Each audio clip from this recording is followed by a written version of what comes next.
आप भूल रहे हैं कि इंडिया सबसे ज्यादा इंजीनियर्स, सॉफ्टवेयर इंजीनियर्स देता है पूरे वर्ल्ड को। मैं यूएस को नहीं बात कर रहा हूँ, पूरे वर्ल्ड को। आप भूल रहे हैं कि गूगल का सीईओ कौन है? An Indian. यूएन की जो टेररिस्ट लिस्ट है उसमें 25 से ज्यादा पाकिस्तानी नेशनल्स और पाकिस्तानी ओरिजिन। मेरा जो पहला सवाल है वो प्राइम मिनिस्टर, मैंने मोदी साहब की स्पीच पढ़ी और रिटन स्पीच मैंने पढ़ी है, तो उसमें उन्होंने कहा जी हम तो लीडर हैं डिजिटल ट्रांजैक्शन में। तो आपने ये फैसला कर लिया है कि पाकिस्तान के साथ फाइनेंशियली इंगेज नहीं होना, बात खत्म हो गई। क्या अब आपने ये भी फैसला कर लिया है कि चीन के साथ फाइनेंशियली इंगेज नहीं होना? क्या ये फैसला है कंप्लीटली मुल्क के अंदर, या कि थोड़ी बहुत गुंजाइश रह गई है? नहीं, गुंजाइश थोड़ी बहुत क्या, काफी रह गई है। और आपने जो कहा कि चाइना इंजन है वर्ल्ड की इकोनॉमी का, वो शायद वहां पर एप्लीकेबल होगा इस्लामाबाद में, वो न्यू दिल्ली में एप्लीकेबल नहीं है। तो those people must know the Indian society. जैसे मैंने आपको एग्जांपल दिया, हमें नहीं फर्क पड़ता, नहीं फर्क पड़ता। यहाँ पे हमने कॉन्फ्लिक्ट्स और वॉर्स देखे हैं। अभी मैं आपको बता रहा हूँ, चाइना के खिलाफ में लद्दाखी जो हैं वो अपने अपने आप फ्री में खुद जाके इंडियन आर्मी के लिए सर्व कर रहे हैं, चाहे वो खाना बनाना हो या फिर उन्हें सपोर्ट करना है। ऐसा नहीं कि इंडियन आर्मी को खाना बनाने के लिए लोग नहीं है, पर it's a society backing. When an army never goes to war, a country goes to war. ये फीलिंग इंडिया में है, thanks to lot of India Pakistan wars. तो वो सोसाइटी में इंग्रेज्ड है। दे आपको लग रहा है कि ऐसे डिसीजन ओवरनाइट लिए गए? इन सब चीजों के बारे में सोचा नहीं गया कि हमारे बैंकिंग सिस्टम पे अटैक होगा, साइबर अटैक होगा? ये सब चीजें सोची गई है।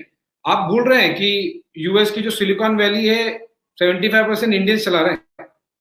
आप भूल रहे हैं कि इंडिया सबसे ज्यादा इंजीनियर्स, सॉफ्टवेयर इंजीनियर्स देता है पूरे वर्ल्ड को। मैं यूएस को नहीं बात कर रहा हूँ, पूरे वर्ल्ड को। आप भूल रहे हैं कि गूगल का सीईओ कौन है? An Indian. आप भूल रहे हैं कि जो बड़े बड़े cyber and space capacity is there. और मैं आपको बता दूं, मैं I personally visited Chinese Guangzhou province 2018 में, जहां पे वो बिग डेटा सेंटर है, जहां पे वो सारे डेटा स्टोर करते हैं। वो हम्बग है। सो इतना लग रहा है कि चाइना हो जाएगा, तो उससे ये सब कैलकुलेशंस कर लिए गए हैं। उसके बाद में ही वो ऐप बैन किया गया है। वो इस तरह के कैलकुलेशंस ऐसे ही नहीं किए जाते कि हम पाकिस्तान में ये सोच रहे हैं कि इंडिया बड़ा बढ़ चढ़ के अपने आप को प्रेजेंट कर रहा है। तो आप समझते हैं कि क्या इंडिया को वाकई यूएन सिक्योरिटी काउंसिल का मेंबर होना चाहिए? क्या आप समझते हैं कि इंडिया एक पोटेंशियल पावर है या एक मिड साइज पावर है कि इंडिया को यूएन का जो है वो सिक्योरिटी काउंसिल का मेंबर होना चाहिए? नरेंद्र मोदी साहब ने रिफॉर्म्स की बात की, तो उसके लिए तो जाहिर बात है आपकी कैपेसिटी, कैपेबिलिटी, आपका स्ट्रक्चर देखा जाता है। आप समझते हैं कि इंडिया इस थीम के साथ और इसके मार्जिनलाइजेशन के साथ यूएन में जा सकेगा? जा सकेगा क्या? दरवाजा ठोक कर और सीना ठोक कर इंडिया ने 2 दिन पहले प्राइम मिनिस्टर मोदी ने इस बात का ऐलान किया। देखिए, आपने जो मोस्ट ऑफ दी चीजें कही, वो ऐसा है नहीं।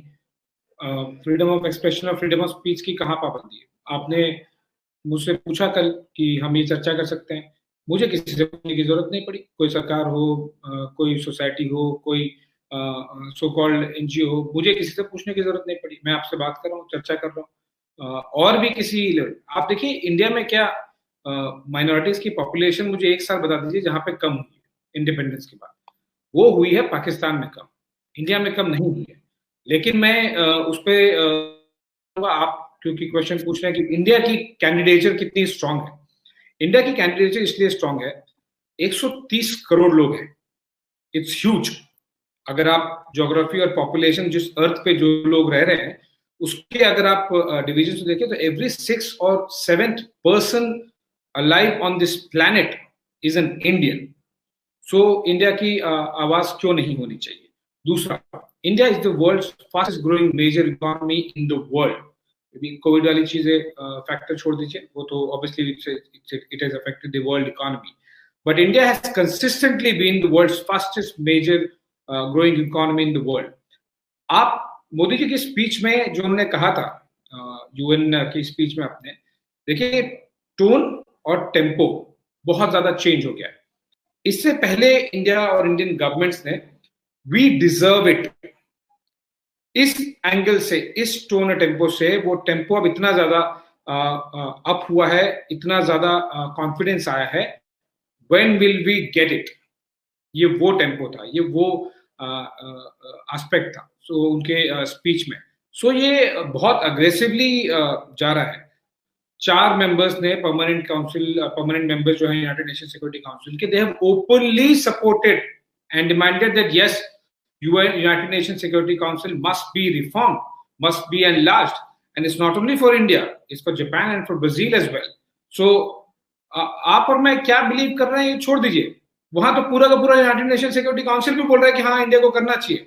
दैट इज वाई वो जो टोन और टेम्पो में प्राइम मिनिस्टर के चेंज आया है, जो हमारे अर्लियर प्राइम मिनिस्टर्स थे as compare to prime minister Modi, is we deserve it से नहीं, वो टेम्पो चेंज हो गया है, when will we get it.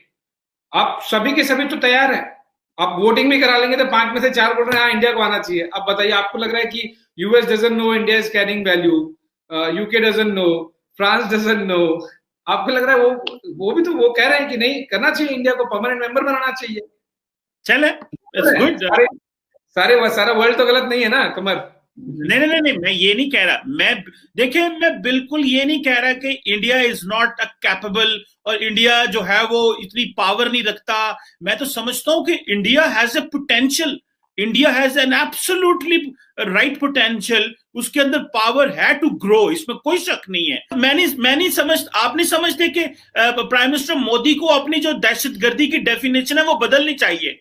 In one word, no, there is no need for Prime Minister Modi to change the definition of terrorism. और देखिए ये एक प्रधानमंत्री का नहीं, ये एक देश का और एक समाज का फीलिंग है। आपने इस क्वेश्चन की शुरुआत की, पाकिस्तान में बहुत स्ट्रॉन्ग नैरेटिव है, नैरेटिव तो बन रहे हैं बहुत सारे नैरेटिव, फैक्ट्स पे बात कीजिए। वो नैरेटिव और फैक्ट्स में जो डिफरेंस है ना कमर, पिछले महीने ही, ज्यादा समय नहीं हुआ, पिछले महीने ही पाकिस्तान ने ऑफिशियली ड्रैग किया कुछ इंडियंस का नाम, एकदम मुंह की खानी पड़ी। यूनाइटेड नेशन ने बोला ये सब हट जाओ, कोई जरूरत नहीं है, सब कुछ नहीं है इनके खिलाफ। आप एफएटीएफ पे ब्लेम कर रहे थे, एफएटीएफ पे जब चाइनीज लीडरशिप होती है, जब चाइना प्रेसिडेंट होता है, जाइए इंडिया वाला वो दे दीजिए। अफगानिस्तान खुद कहता है कि Pakistan is the best friend, India is the best friend, and Pakistan के साथ में उनके बहुत ज्यादा इश्यूज चल रहे हैं। ये ओपनली बात है, ऐसा तो है नहीं कि मैं कोई नैरेटिव बना रहा हूँ। आपको भी पता है कि पाकिस्तान के साथ में अफगानिस्तान को बहुत प्रॉब्लम है। India Afghanistan friendship are at its best. आप देखिए ओसामा बिन लादेन कहाँ मिला, पाकिस्तान में, वर्ल्ड का मोस्ट वांटेड टेररिस्ट। आप तो यूएस फोर्सेस के साथ में नहीं ढूंढ लेंगे उसको, वर्ल्ड में पूरा ढूंढेंगे, अफगानिस्तान में ढूंढ रहे थे, मिला कहाँ? मैं आशीष बताइए कमर, ओके मुझे फैक्ट्स बताइए। यूनाइटेड नेशन की जो United nation specially designated global terrorist जो यूएन की लिस्ट है, छोड़िए इंडिया और पाकिस्तान गवर्नमेंट्स को, यूएन की जो टेररिस्ट लिस्ट है उसमें 25 से ज्यादा पाकिस्तानी नेशनल्स और पाकिस्तानी ओरिजिन पीपल हैं। उसमें 2 दर्जन से ज्यादा जो अभी भी लोग पाकिस्तानी सॉइल पे हैं उनका नाम है। आप मुझे बताइए इंडिया में एक नाम बताइए जो यूनाइटेड नेशन ने टेररिस्ट डिक्लेयर किया है।